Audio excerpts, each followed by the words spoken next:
Lydia. My name's Andy. And we are two former support workers. Catching up. It's normally over a cuppa. I've got an iced coffee and Andy is letting us down by not having anything. So we catch up over a cuppa normally. It's what I do. And trying to navigate the adulting world. However, we are definitely not experts. If you could hear some of the sound checks this morning, you would know that we're definitely not experts. And I should probably alert our lovely listeners and our watchers to the fact that we are recording this on an entirely different time of the week to what we normally do.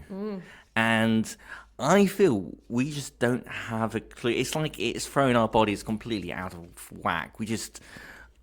more confused, more, we just don't know what we're doing more than normal. Me and Andy don't do well with change. That is true. It seems. That is true. Yes, and I do feel like as we're getting towards the end of the week, we are tired, so therefore more likely to fall over our words. To struggle with communication in general. Yeah, so this episode just like what we're doing is now. Going to be this could be... especially the topic. Yeah. But before we start talking about the topic, I believe we are Gold Stars of the Week. So if you're not sure what we're talking about, it's the idea that when you were younger, you used to be given a gold star for doing something good. At some point in our lives, that stops. We're trying to bring back that way of thinking and celebrate those adulting wins.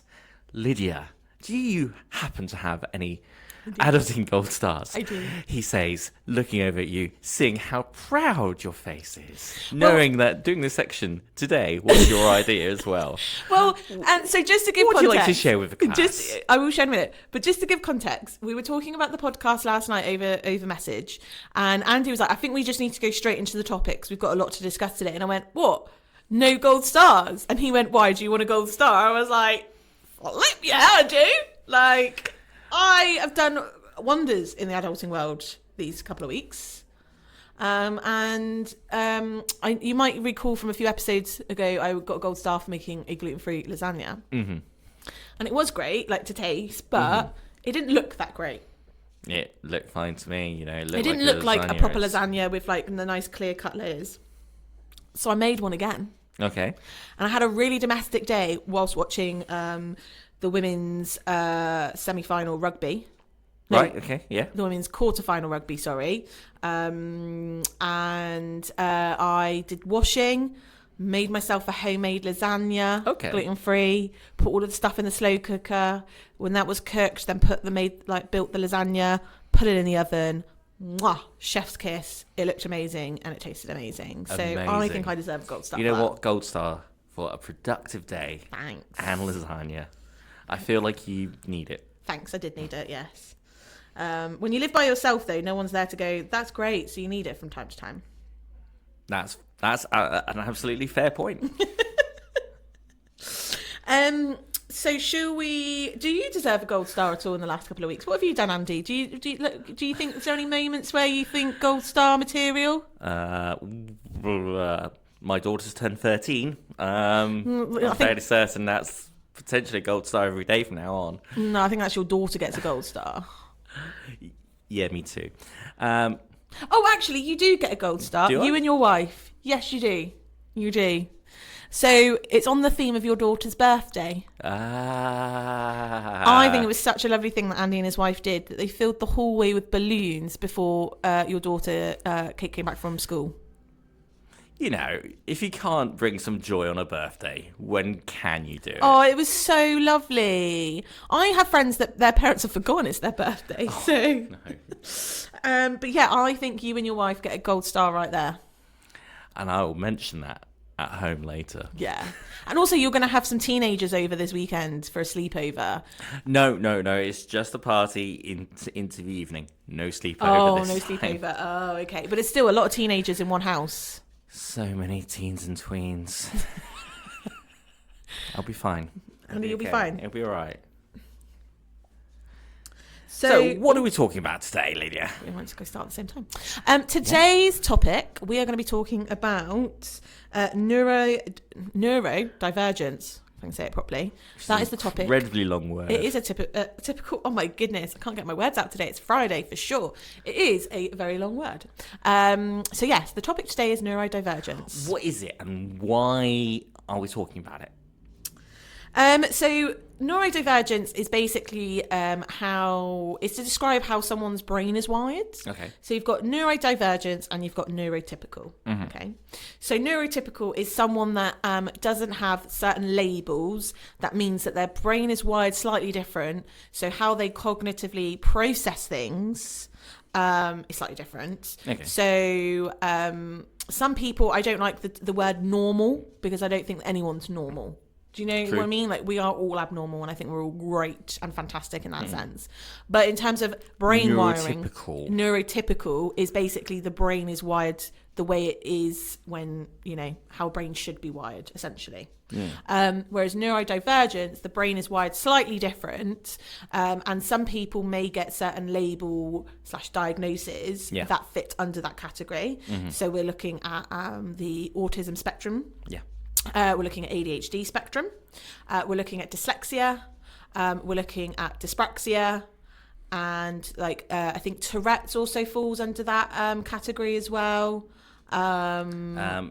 OCD, sensory kind of processing issues as well. Exactly, yeah. So it's just like our brain is... So those that... I say we, because I don't have a formal diagnosis. However, people have pointed out to me that I have definite ADHD traits.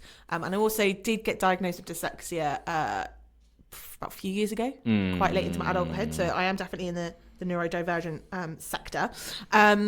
So our brains are wired slightly different in terms of how we process information, how we take it in, and how we communicate that information out. It's been interesting, actually, over the last couple of years, particularly kind of researching autism and ADHD, and I've kind of gone, oh, right. And I've had moments when I've gone, so, oh, okay. And there's just kind of penny drop moments where it's like, actually, I kind of do that. Oh, right, okay.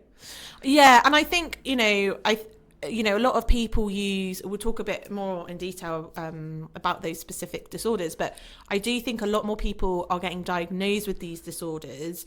And again, I don't like the word disorders because it sounds like there's something wrong with the individual. Let's say getting diagnosed with these neurodivergent labels, and the reason I think that is not because there's something it's nothing. I don't think it's to do with everyone's like, oh, is it the food that we're eating, or anything like that. I just think we're more aware of it. Yeah, I think it's awareness, and it's research. There's and so much research about it into as well. Yeah, talking about it. So it is something that now I think is more typical than it was when I was growing up, for example, and there was just not an awareness or an understanding of it or how to navigate it. And I was talking to a young person who was diagnosed with autism, and I really liked the way that they said it, because they said they don't see it as a disability. Yeah. They said that they don't consider it a disability. It's just that the world is not designed for them, which disables them. Okay. And I really liked how that was phrased. It was like that, they don't consider having autism as a disability, but because the world is catered to neurotypical individuals, it's the world and society that disables them as an individual. And I really like that take on it because it is so true. So yeah, I just thought I'd throw that little wisdom from a resident that gave it to me, because I really liked it and it's stuck with me since. Yes. And you might not as well, one thing to just say as well, it doesn't mean that you've got to have autism or ADHD or dyslexia. You can have more than one diagnosis as well. So interestingly, we have clinical supervision at work, and it's someone that we can speak to that's not part of the organisation, and we can talk about kind of some of the hard-hitting stuff that we hear about, kind of, if we're struggling with work, etc. And my clinical supervisor, my old one, because we've had a new one since, recognised some behaviours in me and said, have you ever been tested for ADHD? Okay. And I was like, oh no, I'm not hyperactive, I'm not running around, can't keep still. And she was like, there's different levels of ADHD, which I was like, makes sense, because autism's a spectrum. Of course, ADHD is going to be a spectrum. I also knew like dyslexia, everyone's dyslexia was slightly different. So why isn't ADHD? And a lot of people think ADHD is can't keep still, hyperactive, talk a million miles an hour. It's also very much associated with particularly negative seeming behaviour at school as well. It is, yeah. So I had this conversation with a young person recently where ADHD, in their minds, because of that, was very much this negative label. I was like, well, actually, ADHD can look different. Yeah. It doesn't have to look like someone getting told off because they're being too energetic in school or anything conforming like that. To the way that someone should behave. Yeah, at it's school. like struggling to, express their energy in a way that is expected. Yeah. And I think as well, I think because of that, when I've told people like, oh, I don't have a diagnosis, but people that are professionals have said that I indicate that I've got a form of ADHD. A lot of people go, nah, you don't. You don't. You can sit still for hours and not have to fidget or whatever. And I'm like, and then I have to educate them, and they're like, oh. So for me, specifically, like it's my hyper focus for me. Yeah. I can get so hyper focused on something that I forget to eat, drink, even go to the toilet. So I really neglect myself. So people at work are always laughing at me on a day off. They're like, what did you do yesterday? And I was like, read a book. And they were like, you read a whole book? I was like, yeah, for 6 hours straight. I got so into it, so hyper focused. See, I think that's just impressive. Do you sometimes think it is a superpower? Some of these, neurodivergence kind of labels. But hyperfocus can also look very different for different people. As yeah, well. And also like there's some other things that come with it, which this is not Let's Diagnose Lydia episode. But just are you sure? But I just think it's interesting because I would have gone my whole life thinking that is just. Yeah, normal. because it's normal. Because if normal you're not told me. otherwise, exactly. And I would have just been like really jeopardizing my well-being and my physical health by carrying on. But now someone's pointed out to me, I'm like, oh, okay, this is not healthy. It's not normal. So therefore, I need to put things in place to look after myself. And I think that's that's what we're talking mainly about this episode, is what people can put in place to just help them with those difficulties that they may have within their neurodivergency. Because some people may not have any difficulties and they may be fine. Some people might actually really struggle and say, because of X, Y, and Z, I find it really hard to integrate myself into society because they are catered to more neurotypical people. So I guess when we say, when we talk about tools to help or things to help, you don't have to be diagnosed. No. To find some of this stuff helpful. No. And I think that's another wider conversation to have. But I think, for some people, it's really important to have a diagnosis and have that label. And it's really helpful to them to be like, I've got something now that explains why I am the way I am. And, because I thought there was something really wrong with me, and it affects self-confidence and self-belief, and having a diagnosis, you'd be like, that makes so much sense, and now I don't feel so alone. And actually it's quite common.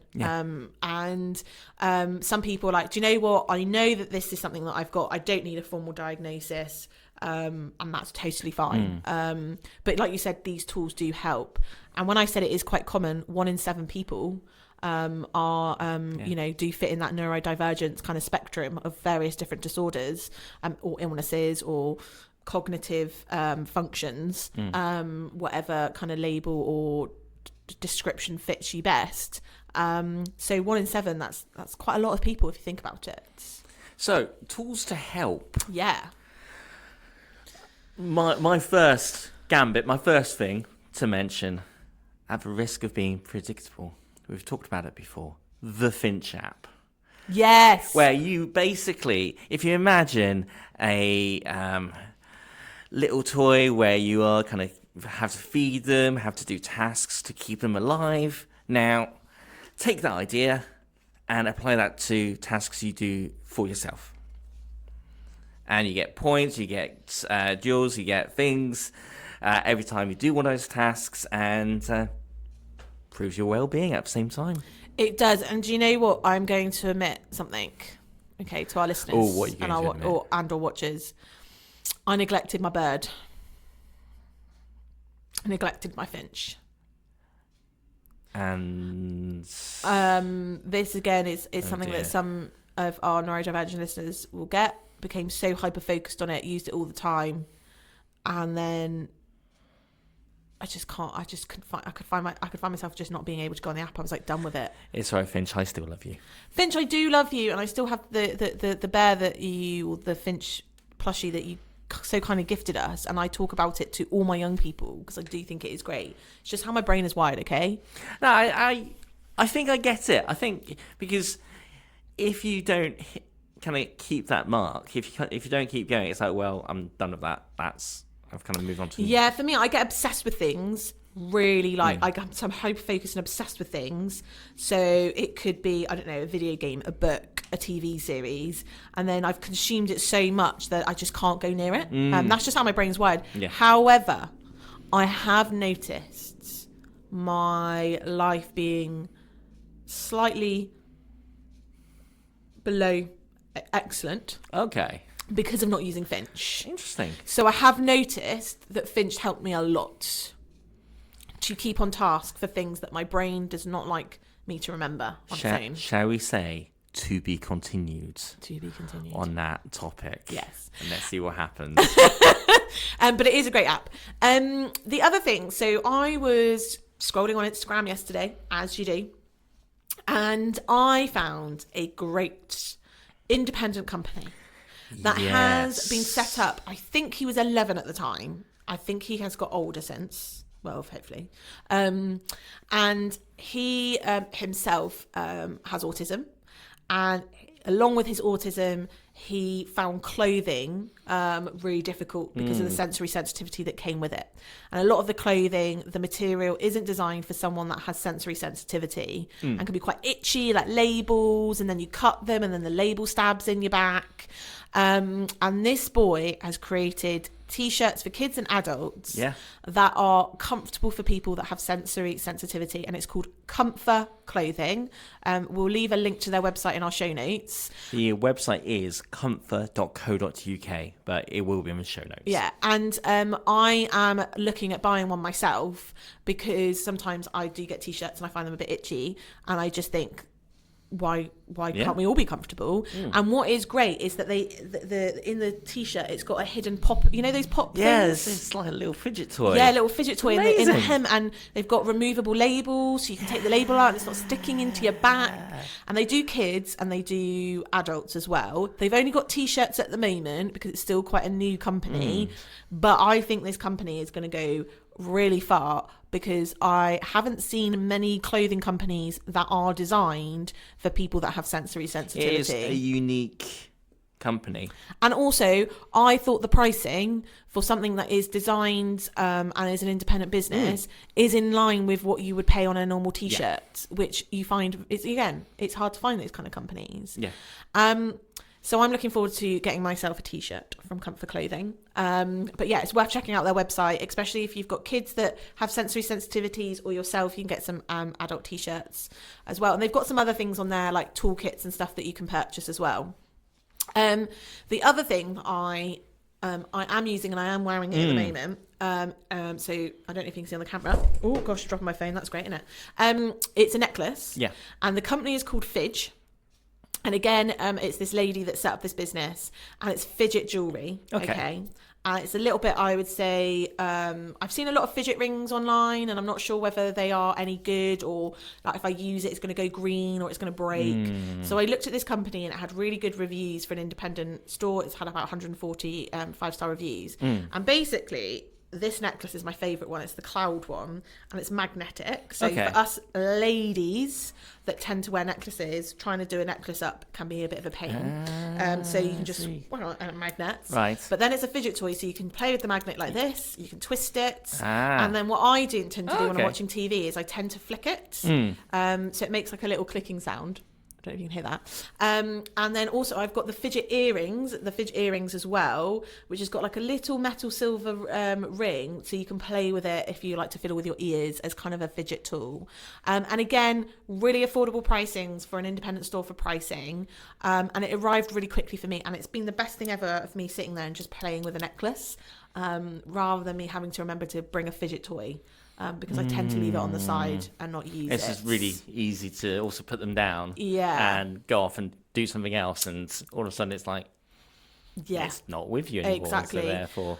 And then the other thing that I use, and this is not all the tools that Lydia used for all her different reasons, these are just things that I have found that have been really helpful for me. And I'm like, if I found them helpful, maybe other people find them helpful.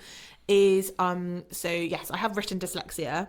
And if you are doing college work or school work and you have dyslexia and you struggle with writing, is Grammarly has been really helpful for me at work. Yeah. And it's changed my life since I got given it to me from uni when I did my master's, when I kind of discovered I got dyslexia, written dyslexia, and it's just helped me so much now. I'm not having to Chris would have to read my emails and make the corrections for me before sending. Okay. So which is, I'm very blessed to have someone like Chris to do that, and not everyone would have someone like that at work. So Grammarly is a great system that you can have downloaded onto your laptop or your tablet. So did Grammarly, was that free from uni, or was that a student discount thing? So I say it's asking for me. So I got it free through uni. So if you're thinking of going to university, you can apply for something called Disability Student Allowance, DSA, and they do an assessment and they give you stuff that will help you. So I got Grammarly free as a student. I think you can get discounts if you can't get it through a disability student scheme. So I don't know what the prices are, to be fair, because I was fortunate enough to get it as part of my DSA. So if you are a student, you can get it at half price. Well, there you go then. Which sounds potentially good. I mean, I say potentially because I don't know what the full price is. I'm going to shout out for the Endel app. That's Endel. Okay. Endel. The Endel app. What it does is it's kind of a combination of, I believe it's a Podemo timer, where the idea is you kind of set a timer for how long you're going to do a particular task. Yes, I've got a couple of different apps. During that time, it plays what it calls a sound environment that's designed to help you stay focused during that time. But also, if you're not trying to be focused, it can also kind of play more calming music, more relaxing music, all that sort of stuff as well. Yeah, I've got similar apps to that. I've got two that I found, which is Focus Keeper. So again, you can set an alarm for that and have goals. And then I've got an app called Flow, which does the same thing and can play calming music as well for different environments. And then I got another app, which is called Trello. So Trello, right. And it helps you stay on task for things in your workplace.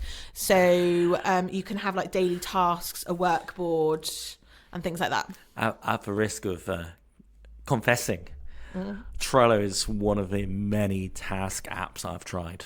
Oh, is it? Yeah. What was your? I've gone through many. Have you gone through many? And what have you settled on? I've got some sort of mad combination of Notion website, which is very much a note-taking database website. But I have another to-do list website kind of embedded into that called Todoist. And I have it all up on one screen. So a little bit like a dashboard of notes. But it kind of confuses anyone who sees it, and they're like, "What?" But that's how your brain works. That's how your brain works. That's totally fine. Totally well, fine. It is the thing that I've stuck with probably for a lot longer than normal.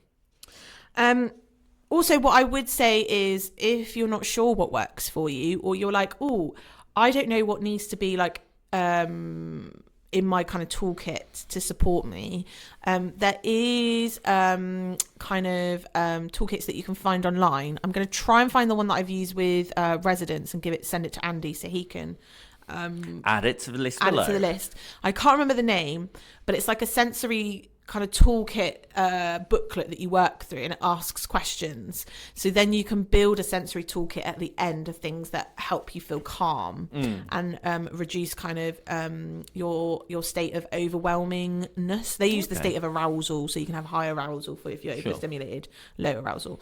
And that's been really helpful to some of my young people who, you know, have just got a diagnosis of autism, or they've had it for a while and they've never really sat down and worked out what works for them, is a really good booklet that you can fill out, and to build kind of a sensory toolkit. Fantastic. Which I am just trying to find the picture that I sent you, Andy, so I can talk about it a bit more. Where did I send? We send each other a lot of rubbish. No comment. I did think that the other day when I was like looking, and I was like, I think we should probably add that to the list below. Yeah, I can't and find possibly it. call this episode some sort of neurodivergent toolkit episode. Yeah. Just to help anyone. Oh, here it is. I found for it. I found it. I sent it on WhatsApp, Excellent. not Instagram. So, yeah, building a sensory soothing toolkit. So it says, step one is obviously find something, a container. Okay. It can be anything as long as it's portable and big enough to hold everything you need. Mm-hmm. Okay. Because obviously you want to take this with you. So it could be a bum bag, it could be a drawstring bag, it could be a toiletry bag. Step two, keeping the 5 senses in mind: sight, sound, touch, taste, and smell. Start to gather anything you might find helpful. So if there's a particular scent that calms you, so for me it's lavender, I'd put that in there. If I didn't wear my necklace all the time, I'd put that in there, or a fidget toy. So fill your container and bring it with you to help you manage your sensory needs whenever you're away from home. Okay. So you can have it's basically one that you just take with you wherever you go. So then if you are feeling overwhelmed in terms of your senses, you've got your little toolkit with you, so you can just grab the things out that help you and get on your way, and just not feel that you have to then retreat back home into your safe haven. You can take your safe haven with you wherever you go. Fantastic. Now, we hope that's helpful. Now for something probably less helpful. Got your coffee, got your shoes. It's time to dive into the weirdest news. Alien squirrels or a cat. And did you have any weddings coming up? Yeah. I mean, we've definitely done that stage of life where you kind of go to lots of weddings. No? Okay. No. Okay. Have you ever attended the wrong wedding? No. So you've always you've always got to the right wedding. Yeah. I mean, there's a funeral that we didn't get to once, but we've always gone to the right wedding. Venue, right wedding. Yeah. Okay. Yeah. Well, this article, someone, didn't quite get to the right wedding. So, Michelle and John Wiley had a blissful November wedding. Oh, congratulations! Nice. Yeah. Congrats. And they were surrounded by loved ones, and they had someone take pictures and film the event. Nice. But then they noticed there was a mystery wedding crasher. Oh, brilliant. And they were just really puzzled. It was a tall man, in a dark suit. But he had a noticeable look on his face of confusion. Right. Okay. So they rang up the wedding photographer, they questioned friends, and no one could provide any answers of who this individual was. Now, after a bit of internet sleuthing, which I love because I'm an internet sleuther, no comments. basically the mystery man was identified. I'm not going to name and shame him because it's a bit embarrassing, but he was supposed to be a guest at another wedding 2 miles away, and he attended the wrong one, and he only realised he was at the wrong venue when the bride walked down the aisle. So he clearly didn't know the groom. What do you reckon? What do you reckon went through his mind when the penny dropped and he was like, who's that? But the thing is, though, right? That's not the person At a I wedding, know. okay, I've never been in a situation where I've been invited to a wedding and I only know the bride. I don't know anyone else. I'm pretty sure a lot of people would know someone else that's going to the wedding and would be like, maybe it's just me as a female that would organise who I'm going with, what time to get there, do a bit of how did he not realise he was at the wrong wedding? Surely he looked around and was like, I don't recognise anyone. I don't know. Because I guess it depends on your particular relationship. True. And that person's relationship with others. Yeah. But also, if he was a relative or a I think friend, I can't imagine not knowing the groom of my person that I was related to or friend getting married to then be sat down there and be I don't know what the groom looks like, so this could be the groom. Yeah, I mean, I've gone to a wedding of a university friend who I'd not met the bride before. Oh, okay. But did you know what the bride looked like? This was a long time ago. Okay, so maybe it is possible. But poor guy went to the wrong wedding. I guess I can see it happening, but going to the wrong wedding. At least he got to enjoy a wedding. Yeah, It just wasn't the right yeah. wedding. I mean, at least he wasn't late to any wedding, I guess. Well, he was just late to the right wedding. He's got a different story to tell. What is on the weird news menu for you, Andy? So, you know when you're playing a video game, right? Yeah. Particularly on your mobile phone. Yeah. You've done something, or you might need something, and all of a sudden a advert comes up. And you've hate got that. to watch the advert in order to unlock the thing. And they're that you always want. so long. Yes. Now, think about that. Keep that in mind. Right. China Okay. have started to put adverts in their toilets to get toilet roll. What? It's probably not all over China. I should probably backtrack on my last comment a little bit. But these have started popping up in some places in China, Okay. according to the Metro. Okay. Again, putting it out there. And the idea is that you kind of scan a QR code, you watch some adverts, and you get the toilet roll kind of dispensed to you. But that is not teaching great hygiene because you shouldn't be using your phone when you're on the toilet. I mean, probably shouldn't be, but I know a lot of people do. everyone does, right? Yeah, I know. But like, what if you've got somewhere to be? Well, watch the adverts, I guess. At least it's not an advert that you've got to watch to go to the toilet. That could be problematic. That could be painful. Yeah. Yes. Yeah. And awkward. So what's the purpose of it? Is they trying to get more people to buy stuff? I imagine the purpose is probably money. Oh, okay. And so they've got like someone to sponsor the toilet roll. Well, yeah. Basically, And then they're like, we'll pay for your toilet roll, China, but you've got to get people to watch this advert. Yeah. Wow. Which, That's consumerism at its finest. yes, but it kind of makes sense from a money-making point of view. Oh, yeah, it's genius. And you're probably going to say... Everyone needs to use toilet roll. And you're probably going to, cut down on any sort of antisocial behaviour with toilet roll, I guess. Oh, no, because some people, if they really wanted to be antisocial, just watch the advert. That's true. Anyway, on that lovely, non-graphic note... Thank you for listening and watching to Watch to See. Please don't forget to subscribe to us on your favourite podcast provider or find us on the YMCA Exeter YouTube channel. Catch you next time. Thanks, guys.